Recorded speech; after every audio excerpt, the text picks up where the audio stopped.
오늘부터 욥기의 말씀이 시작이 되어서 욥기 서론으로 시작하는 것이 맞지만 오늘 내용에 좀 집중하고 싶어서요. 욥기 서론은 아마 다음 주부터 좀 시작을 하도록 하고, 오늘 본문 자체가 우리에게 주는 메시지가 참 강렬해요. 그래서 오늘 본문에만 좀 집중해서 하나님의 말씀을 좀 나누도록 하겠습니다. 오늘 본문 전에 스토리를 좀 요약해서 말씀을 드리면, 천상에서 회의가 있었는데요.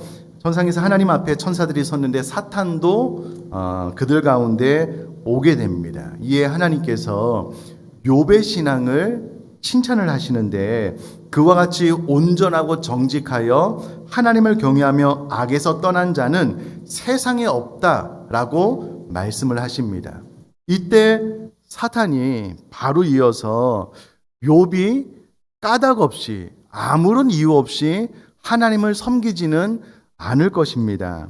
주께서 그의 집과 그와 그의 집과 그의 소유물을 보호하시고 그의 손으로 하는 모든 것들을 복되게 하셨기 때문에 욥이 하나님을 섬기는 것입니다. 이에 손을 펴서 그의 모든 소유물을 치시면 틀림없이 주를 향하여 욕할 것입니다 라고 대답을 합니다.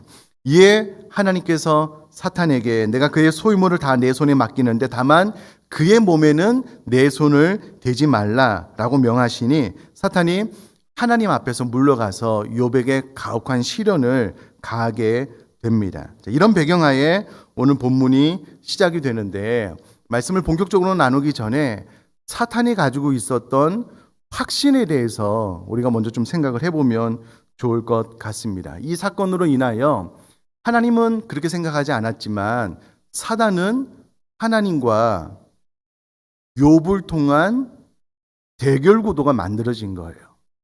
사단이 생각할 때 본인이 하나님을 어찌할 수 없는데 욥은 어찌할 수 있거든요. 그런데 둘이 시합 아닌 시합이 붙게 된 거예요. 욥은 어떤 경우에라도 하나님 앞에 그의 신앙을 지킬 것이다. 사단은 아닙니다. 까닭없이 그가 하나님을 섬기지 않을 것이기 때문에 그의 소유물을 치면 하나님을 원망하고 욕할 것입니다. 그래? 그러면 그의 몸에는 손대지 말고 한번 해봐라. 이렇게 해서 사단이 욥을 통하여 자신의 의견이 맞다, 하나님의 생각이 잘못됐다라는 것을 증명할 수 있는 기회를 얻게 된 거예요. 그러면 사단의 입장에서는요, 이제는 욥에게 자비를 베풀 이유가 없어요. 그가 할 수 있는 가장 가혹한 방법을 총동원하여서 욥의 신앙을 꺾어버리면 본인의 의견이 맞다, 하나님의 생각이 틀렸다라는 것을 증명하게 되니, 사탄은 본인이 할 수 있는 모든 수단 방법을 동원하여서 욥의 의지를, 믿음을 꺾으려고 할 것이다라는 것쯤은 우리가 알 수가 있습니다. 자, 그런데 제가 먼저 말씀드리고 싶은 것은요, 사단이 지금 하나님 앞에 이렇게 확신하면서 대결 아닌 대결 구도로 간 것은 사단 나름대로 욥을 통하여 하나님의 의견이 틀렸다라는 것을 확증할 수 있는 자신감이 있기 때문에 시작한 것 아니겠냐고요. 그런데 그도 그럴 것이 하나님께서 직접 빚어서 만든 아담, 그리고 그의 갈비뼈를 취하여 만든 하와, 그 누구보다도 하나님과 가까이 지냈던, 동산에서 거닐 때 하나님께서 오는 것을 즉시로 직감하여 알 수 있을 정도로 하나님과 친밀한 관계에 있었던 아담과 하와를요, 뱀을 통하여 유혹하여 넘어뜨렸거든요. 이미 사단은 그 경험이 있어요.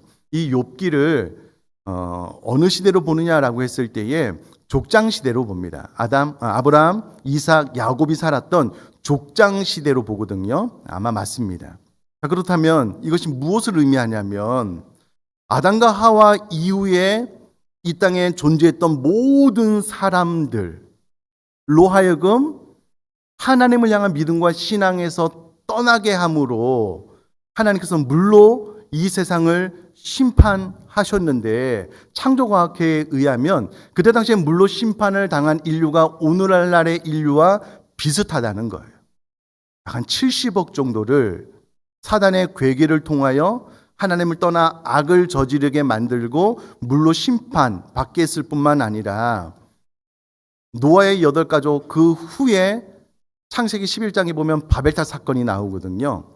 하나님처럼 높아져서 우리가 이 땅에 흩어짐을 면하자라고 타락시킨 것이 누구냐면 사탄이에요.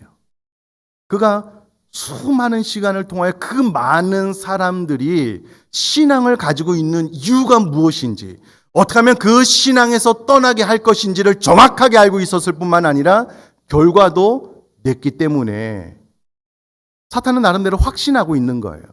욥의 신앙도 결국은 하나님께서 그의 삶 가운데 그를 지켜주시고 하나님께서 그에게 복을 주셨으므로 하나님을 신앙하는 것이지, 이 부분을 치기만 하면 욥도 하나님을 원망하고 하나님을 떠날 것이다라는 확신이 있었다라는 거예요.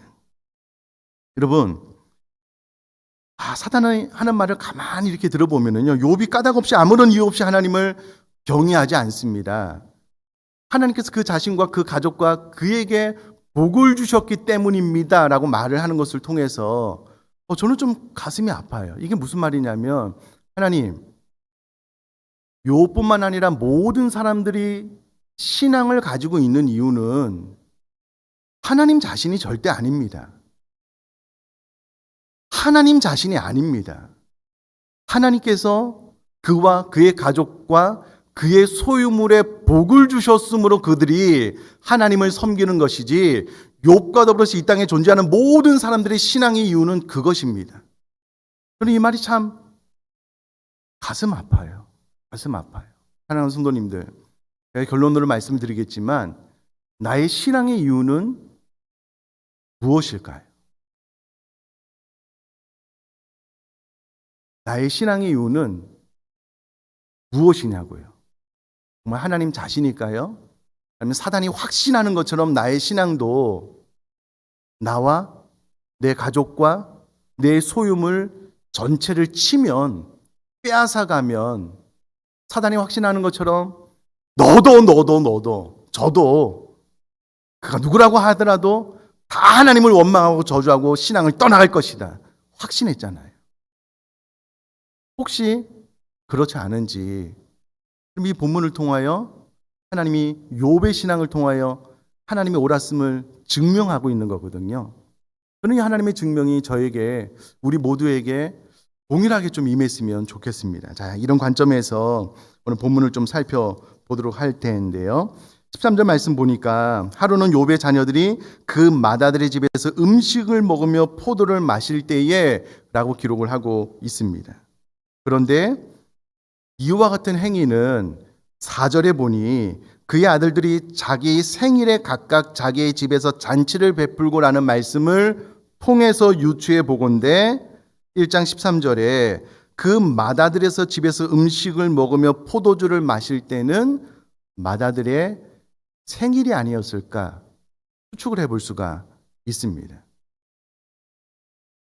이게 의미하는 바가 무엇이냐면요, 만약에 이 추측이 맞다면 맏아들의 생일날에 욥은 그의 10자녀를 한순간에 잃게 된 것이잖아요.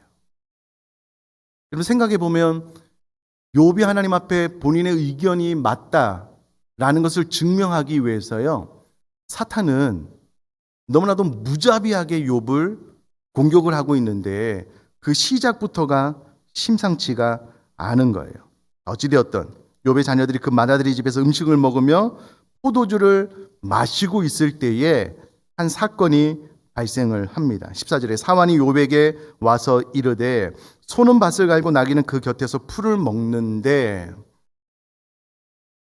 그럼 이 말은 이 사건의 발생이 여느 때처럼 다른 날처럼 매우 평화로운 한 날이었다라는 것을 말해주는 대목입니다.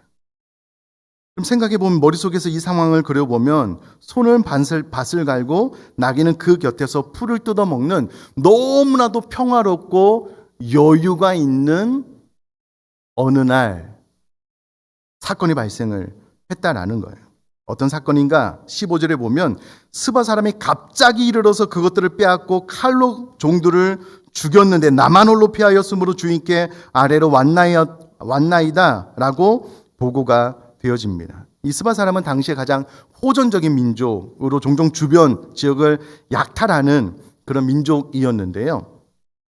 갑자기 이르렀다라는 말은 원어로 보면은요. 그래서 제가 이 컵을 이 옆으로 이렇게 저도 모르게 이렇게 갖고 가면 밑으로 뚝 떨어지는 것처럼 갑작스럽게 이와 같은 사건이 발생했다라는 것을 의미합니다. 욥의 재산 가운데 소가 50결이니까 500결이니까 소 1000마리, 나귀는 500마리, 그리고 그의 종들이 하루아침에 갑자기 그의 재산 목록 가운데 사라지는 일이 발생을 합니다. 그런데 문제는 이렇게 보고를 하고 있는데 이 보고가 미처 끝나지도 않았는데, 그러니까 욥에게 지금 이와 같은 일이 발생했습니다라고 막 말을 하고 마치지도 않았는데 16절에 보니까 그가 아직 말하는 동안에 이와 같은 소식을 막 듣고 있는 찰나에 또 한 소식이 들려오는 거예요. 또 한 사람이 와서 아뢰되 하나님의 불이 하늘에서 떨어져서 양과 종들을 살라버렸나이다. 나만 홀로 피하였으므로 주인께 아뢰러 왔나이다 라고 보고가 되어집니다. 욥의 양의 숫자가 7,000마리 정도 되거든요. 아마도 한 번에 불이 내리는 사건, 번개와 같은 것으로는 7,000마리가 한꺼번에 죽지 못하잖아요. 그것을 통한 어떤 대화재라고 학자들이 좀 유출을 하고 있는데, 아니면 소돔과 고모라에 불이 내려왔기 때문에 그와 같은 불이 내려서 양 7,000마리가 한순간에 재로 바뀌었을 수도 있습니다. 어찌되었건 이와 같은 사건이 동시에 발생을 하게 됩니다. 자, 그런데 여기서 우리가 또 주목을 해봐야 되는 것이 무엇이냐면, 이 종이 무엇이라고 보고를 하냐면 하나님의 불이 하늘에서 떨어져서라고 표현을 합니다. 자, 제가 한번 질문을 드려볼게요. 하나님께서 이 양 7,000마리를 죽이셨을까요? 사탄이 이 양 7,000마리를 죽였을까요? 누가 죽였을까요? 네. 지금 사단이 이와 같은 일을 반복적으로 행하고 있잖아요. 그럼 이게 무슨 말이냐면요, 사단이 직접 이와 같은 재앙을 욥에게 내리면서 어떻게 속이냐면 마치 하나님께서 이와 같은 일을 행하시는 것처럼 교묘하게 속이고 있는 거예요. 아주 교묘하죠. 물론 이때 당시에 어떤 하늘에서 이와 같은 재앙이 임하면 상식선에서 하나님께서 이와 같은 일을 행하셨다라고 생각하는 것이 맞아요. 그러나 그 배경에서는, 그 뒤에서는 사단이 지금 이와 같은 재앙을 내리고 있음에도 불구하고 교묘하게 속이는 거예요. 이것을 생각을 해보면 우리도 그럴 때가 있어요. 삶 가운데 어떤 일이 자꾸 반복해서 일어나잖아요. 안 좋은 일들이.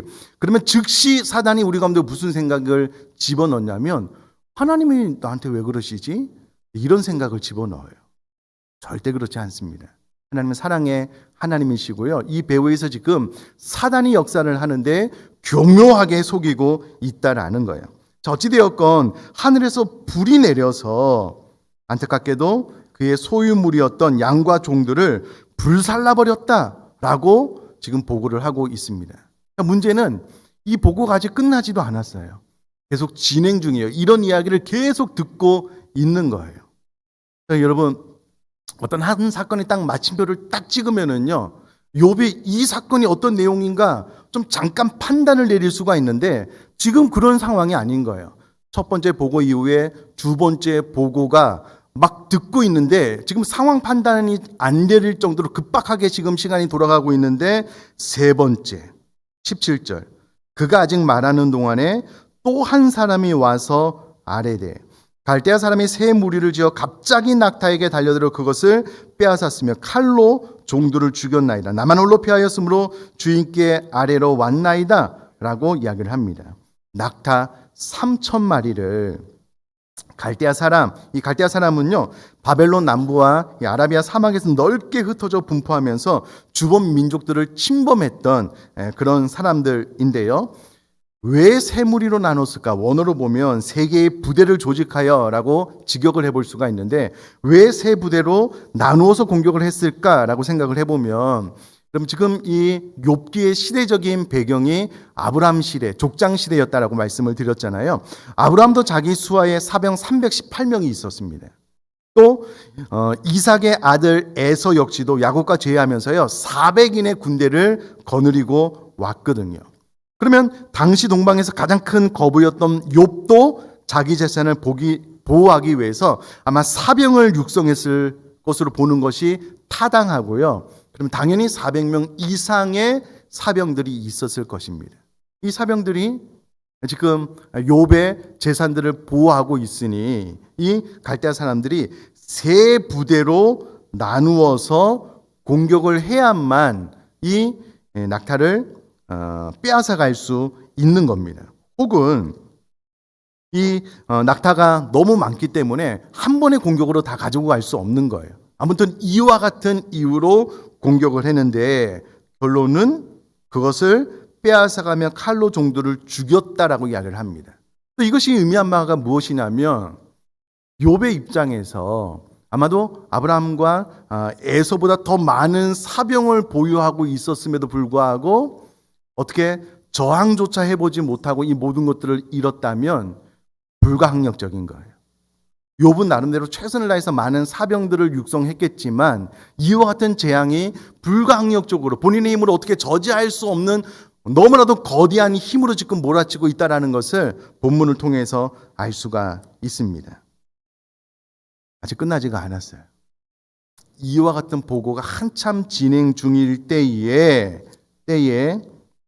18절 그가 아직 말하는 동안에 또 한 사람이 와서 아뢰되 주인의 자녀들이 그들의 마다들의 집에서 음식을 먹으며 포도주를 마시는데 4절에 의하면 마다들의 생일날 모두가 다 여러분 그 10자녀가 모두가 한 자리에서 음식을 먹으며 포도주를 마셨다는 것은요 형제 우애가 아주 좋았다는 것을 시사합니다. 아마 욥의 10자녀가 서로 친밀한 관계 안에 화목한 가운데 잘 지냈던 것 같아요. 절대 원수 관계 안에서 지낸 것이 아니고요. 정말 화목한 가운데서 잘 지냈던 것 같아요. 그런데 19절에 거친 들에서 큰 바람이 와서 집 내 모퉁이를 치매 그 청년들 위에 무너짐으로 그들이 죽었을 뿐만 아니라 나만 홀로 피하였으므로 주인께 아래로 왔나이다. 주인의 자녀들 뿐만 아니라 그들과 함께 있던 종들 모두가 다 한순간에 죽게 됩니다.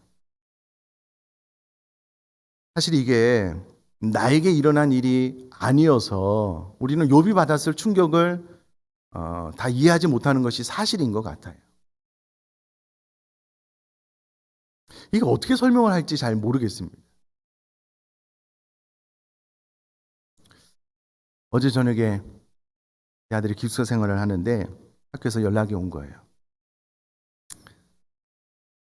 기숙사가 부실 시공이었는지 무너져서 그 안에 있는 학생들이 다 죽었는데 그 죽은 학생 가운데 목사님의 아들이 있다고 연락이 온 거예요. 제가 연락을 받는데 제 아내에게 또 핸드폰 벨이 울려요. 장인어른 장모님이 교통사고로 돌아가셨다고. 업무가 아니에요. 사실이 아니에요. 근데 또 연락이 오는 거예요. 또 연락이 오는 거예요. 그럼 이와 같은 일이 순식간에 이렇게 몰아친다라고 한번 생각을 해보셔요. 여러분 사람이 한 자녀만 생각지도 않을 때에 죽었다. 여러분 우리나라는 세월호 사건을 통해서 그 아픔이 얼마나 큰지 그 부모님이 겪어야 되는 아픔이 얼마나 큰지 우리 모두가 잘 알고 있잖아요. 한 자녀도 아니고 10자녀가 앞에 세 가지 사건을 듣고 미처 정리할 시간도 없는데 마지막에 그와 같은 소식을 욥이 듣게 됩니다. 근데 여러분 이것을 생각을 해보면 사탄은요 자비가 없어요. 무자비한 거예요. 어떻게든 욥을 믿음에서 떠나게 하려고 그가 사용할 수 있는 모든 최선, 최악의 모든 상황을 다 동원하여 이 욥의 정신, 생각, 육체 모든 것들을 아예 그냥 파멸시켜 버리려고 지금 공격을 하고 있다라는 거예요. 이에 대한 어마어마한 사건을 당한 욥의 반응은 어떠했는가? 20절에 보니까는요. 욥이 일어났다라고 기록을 하고 있습니다. 아마도 이 네 가지 충격적인 소식을 들으면서 털썩 주저앉았던 것 같아요. 마지막 소식을 듣고 난 다음에 일어났다. 근데 여러분 이 일어났다라는 말을 원어로 보니까는요. 그가 슬퍼할 겨를도 없이 연속적으로 이와 같은 사건이 나타났지만 그럼에도 불구하고 그는 하나님 앞에 일어나서 하나님께서 행하실 일들에 대한 기대감을 가지고 일어나는 행동을 의미하는데요. 일단 욥이 일어나서 두 번째는 겉옷을 찢었다라고 기록을 하고 있는데 겉옷을 찢었다라는 말은 고대 근동에서 주체할 수 없는 슬픔, 고통을 표출하는 상징적인 행동이었습니다. 일단 그가 흔들림 없는 마음의 자세, 신앙의 상태를 표현하는 행동으로서 일어나서 바로 취한 행동이 무엇이냐면 그의 옷을 찢었다는 거예요.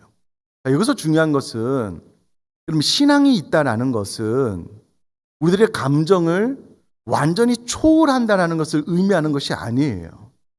그러면 신앙이 있어도 아픔은 아픔대로 느끼는 겁니다. 그러면 신앙이 너무나도 고차원적인 어떤 수준으로 들어가면 이 땅에서 당하는 모든 고통은 전혀 느끼지 않아. 여러분 그것은 성경적인 사고가 아닙니다. 예수님께서 십자가를 지실 때 심히 고민하여 죽게 되었다라고 예수님도 예수님의 그 고통스러운 감정을 표현을 했거든요. 욥도 지금 그가 당하는 너무나도 슬픈 너무나도 큰 고통을 표출해내고 있습니다. 이것 자체가 나쁜 것은 아니라는 거예요. 여러분 장례식장에서 사랑하는 부모님이나 혹은 가족들이 하나님의 부르심을 받았을 때 우는 행동은요 믿음이 없는 행동이 아닙니다. 괜찮습니다. 많이 우셔도 되는 행동입니다. 어찌됐건 욥이 취한 행동은 겉옷을 찢는 행동이었고요. 여기서 멈추지 않고 욥은 이어서 엎드려서 하나님 앞에 나는 종입니다. 내 생명의 주인이 하나님입니다. 라는 것을 표현하기 위해서 엎드리고 난 다음에 예배했다라고 20절에 기록을 하고 있습니다. 뿐만이 아니라 21절에 보니까 이르되 내가 모태에서 알몸으로 나와 싸운즉 또한 알몸이 그리로 돌아가올지라 주시니도 여호와시오 거두시니도 여호와시오니 여호와 이름이 찬송을 받으실지니이다 하고 22절에 보니까 이 모든 일에 욥이 범죄하지 아니하고 하나님을 향하여 원망하지 아니하였다라고 1장은 마무리가 됩니다. 사랑하는 성도님들, 어떤 사건이 너무 생각할 겨를도 없이 이렇게 탁 닥치잖아요. 그러면 그의 평소의 생각이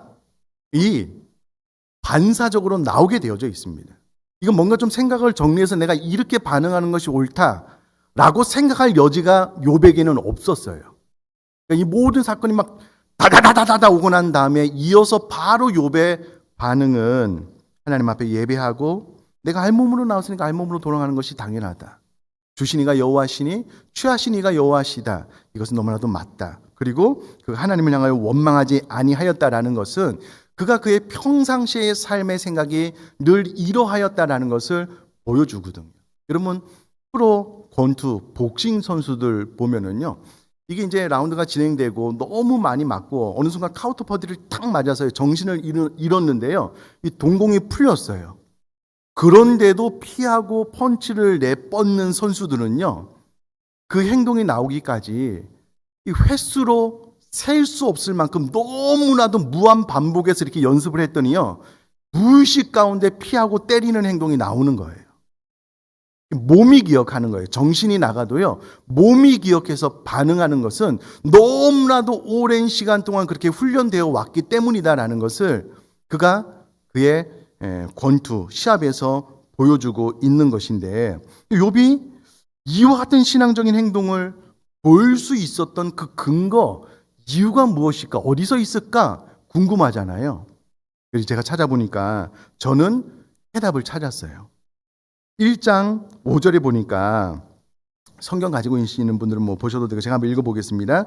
그들이 차례대로 잔치를 끝내면 욥이 그들을 불러다가 성결하게 하되 아침에 일어나서 그들의 명수대로 번제를 드렸으니 이는 욥이 말하기를 혹시 내 아들들이 죄를 범하여 마음으로 하나님을 욕되게 하였을까 함이라. 욥의 행위가 항상 이러하였더라. 여러분 저를 한번 봐주시면은요. 욥의 자녀들이 생일 잔치에 10자녀들이 모여서 잔치를 벌이고 나면 욥이 그의 자녀들을 다 불렀어요. 그리고 나서 혹시라도 마음으로, 여러분 마음은 눈에 보이는 영역이 아니잖아요. 마음으로 하나님을 욕되게 하였을까 하여서 하나님 앞에 제사하며 자녀들을 성결케 했다라고 기록을 합니다.